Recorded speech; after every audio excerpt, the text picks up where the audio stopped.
Greetings all. I smell orange blossoms in the air.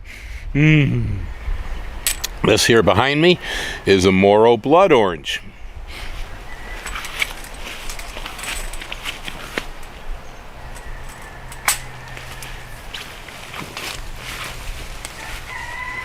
Oh, there we have a few.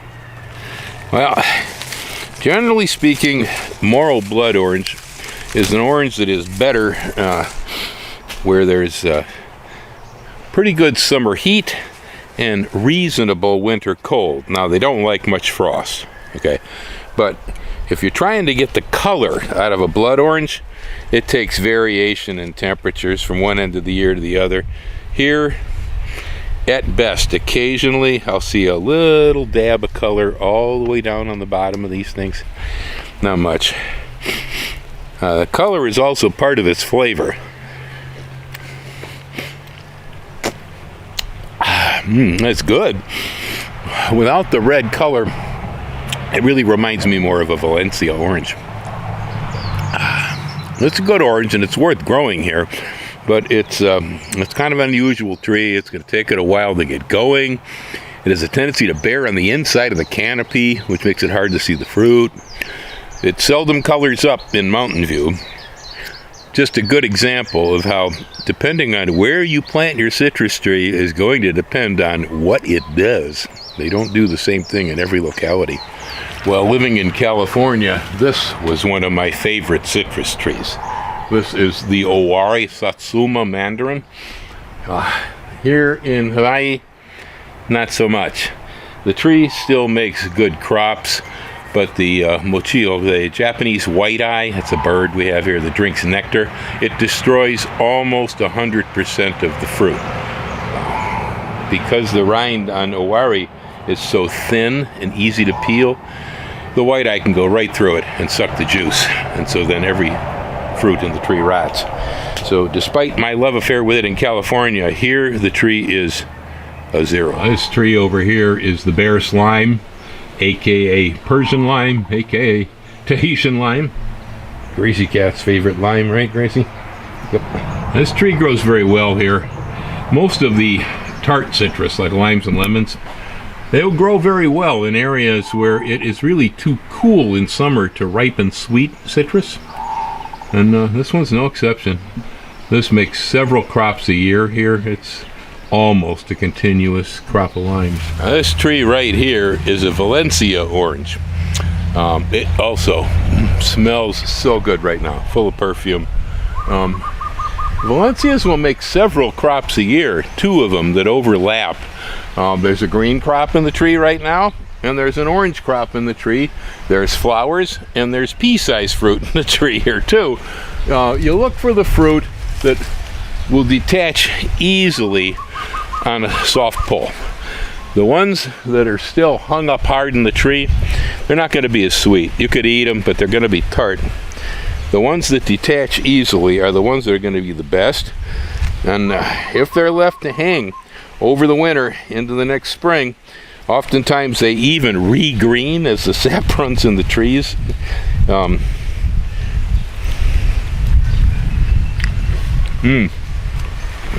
Very good. This is a classic juice orange. Okay, Valencia is.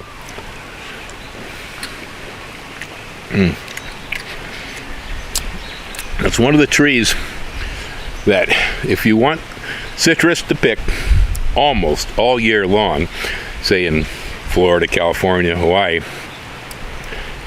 this is the one. You'll find an orange worth having in the tree almost any day of the year. Now, this tree right here is the Mineola Tangelo. Now, a Tangelo is a cross between a grapefruit and a tangerine. They used to call grapefruits pomelos a long time ago, and that's how we got the yellow, because most of our Tangelo varieties date back into the 19th century and so on. This one here is Mineola. It originated in Florida.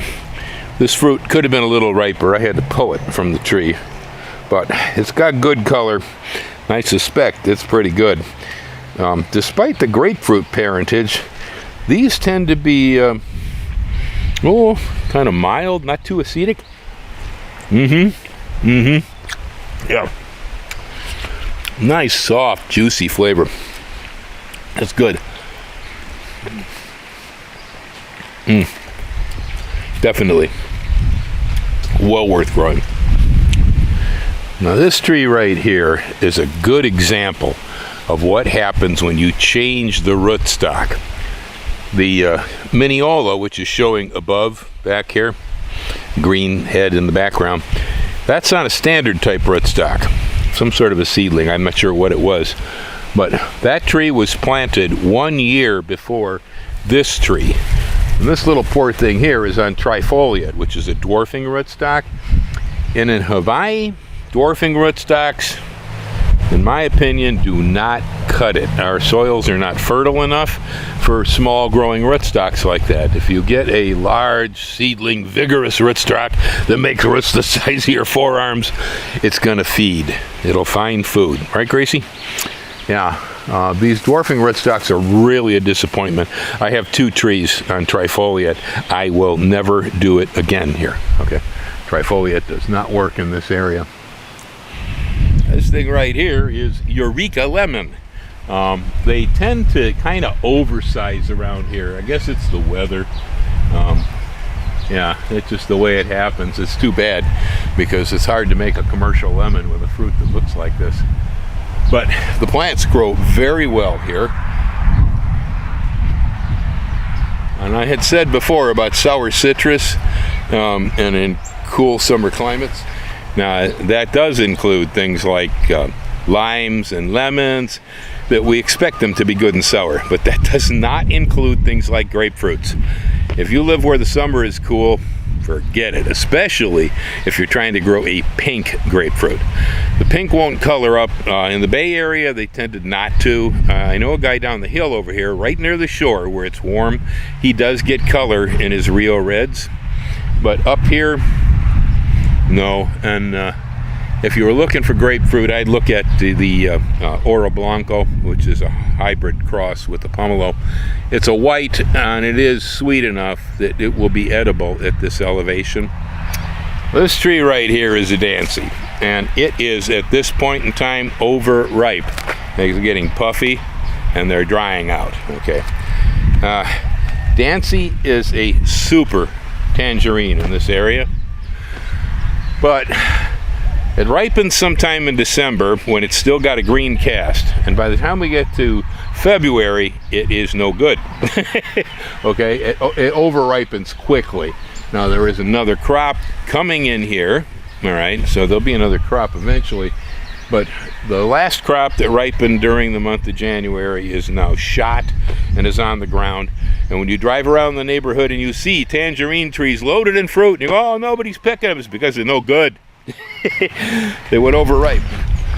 This tree behind me is Fairchild. Fairchild is also a tangelo like Mineola. And Fairchild produces huge quantities of very excellent fruit that hang long in the tree, longer than Dancy. So sweet, really, absolutely delicious. That's good. But the tree is susceptible to scab. That's what all them corky patches are, all over the fruit. So it makes Fairchild a very difficult tree to try to grow here if you want to sell the fruit. Okay, and even for the gardeners, the scab can get to the foliage too and really make the tree look messy. This tree was sprayed several times with neem. I hit some of it and it's scab free. I missed some of it, I guess, and it's got scab, so it's mixed. Depends on where you are in the canopy. But tangelos in general are a problem with scab. I find Fairchild to be worse than Mineola that way. Although other way, I think I like the fruit better. Yeah.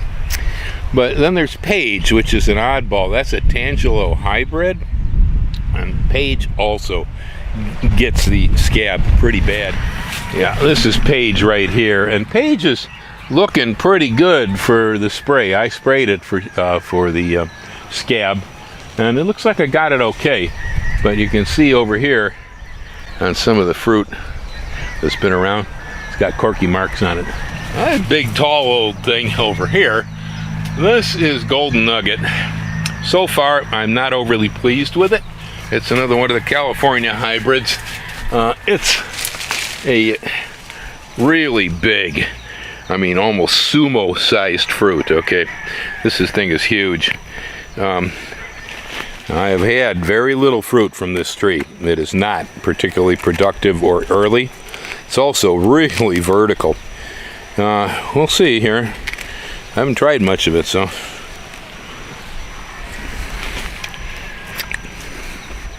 Wow, it's pretty good. It's nice and sweet. It's a good one.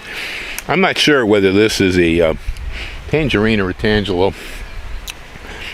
Off the top of my head, I'd have to look it up. But I wouldn't recommend putting this one in here, at least. It does better in California. Here, grows real tall and doesn't make a whole lot of fruit. Eventually, it probably will, but it's going to take it a while.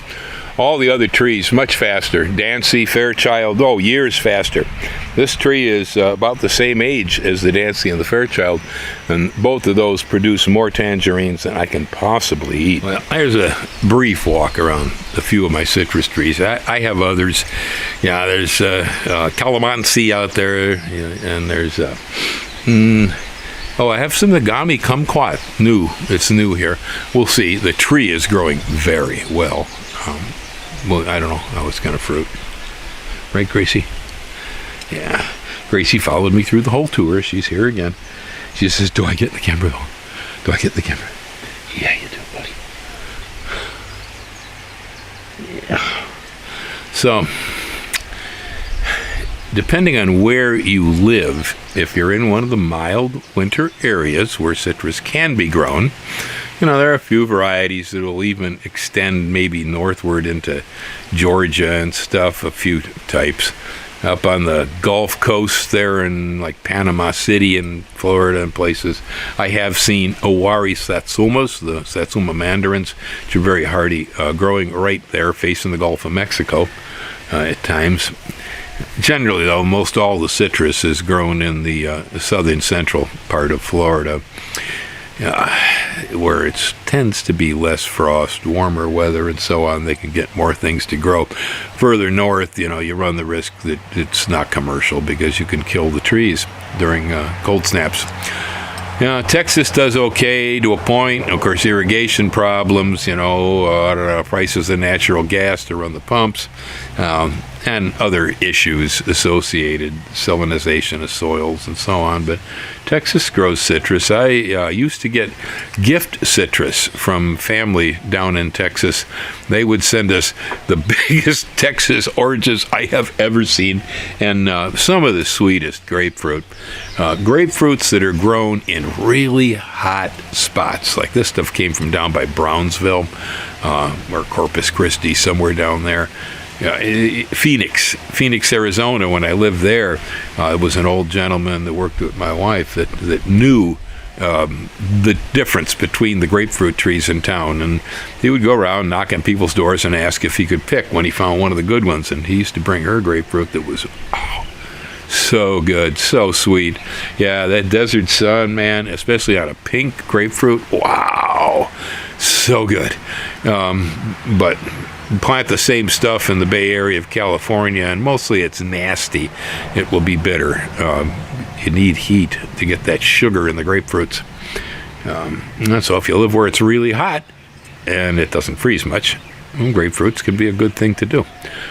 Here, I have had an acceptable grapefruit that was grown down in Hawaiian Paradise Park, right facing the ocean. Okay, this was at 50-foot elevation, about as warm as it gets on the east side of this island. And the guy had grapefruit, and they were pink, and they tasted okay. Same varieties of grapefruit, like Ruby Red. If I planted it in California, in Fremont, near the bay, I get grapefruit, but they wouldn't taste right, and very seldom would they ever color up. I used to have people who bought pink grapefruit trees from me in the nursery come back with the trees demanding their money back, swearing I sold the wrong tree because it never turned pink. Well, that's because you live in a cold area. You got to have heat to get the pink, And every once in a while they'd admit, yeah, the next year it did turn pink. You're right. Yeah, it depends on the weather. But sweet oranges usually, and tangerines, usually take at least average good citrus growing country weather to be able to produce acceptably good fruit. If you get like over in San Francisco in the Bay Area or Half Moon Bay, it's cool out there all the time, cloudy, foggy, cool. Lemons grow, limes grow, and there Skaggs Bonanza, I believe, was one of them that people would manage to get decent oranges in the peninsula with that one variety as a sweet orange. But in general, sweet citrus doesn't do well in those kind of cool climates because it just doesn't flavor right. As I said, the Morro Blood orange won't color right. Neither will the ruby grapefruit color right. They're very dependent on conditions a lot. When you find the right ones for your climate, it's wonderful, depending on what you're looking for. Because, citrus is relatively easy to grow. The trees are abundant. You plant one tangerine tree, and after a while, you'll be feeding families, not just yourself. It's going to produce a lot if you get them down in season, A lot of times they get wasted because we plant one tree and we go, okay, I got a tangerine tree, but you only got 3 people in the family. Ain't no way you could eat all them tangerines. You better have friends, neighbors, or a marketplace. It's healthful fruit. I'm so glad that quite a few years ago I started planting citrus here because a lot of the other trees that I like Chico Sapote, or Mame Sapote, they're still waiting to bear fruit. They haven't. The Longan, Dragonite, still waiting to bear fruit. It's been years. Not the citrus trees. They come right at it. They start producing most of them. I'd put Dancy on top of the list for right here in Mountain View as far as a trouble-free tangerine. It's a heavy yield. It's excellent quality fruit. It doesn't hold in the tree very long, but it doesn't get diseases easily. This will be a problem you'll be faced with here, at least on this side of this island in Puna, and that's a thing called citrus scab. When I first saw it, I didn't know what it was. I sold citrus trees in California from all of the major purveyors, and rubbed elbows with the guys that grew the trees and everything, but I had never seen this. We didn't have it in California. We got it here. It makes corky patches on the fruit, wrinkles the leaves and makes them all corky.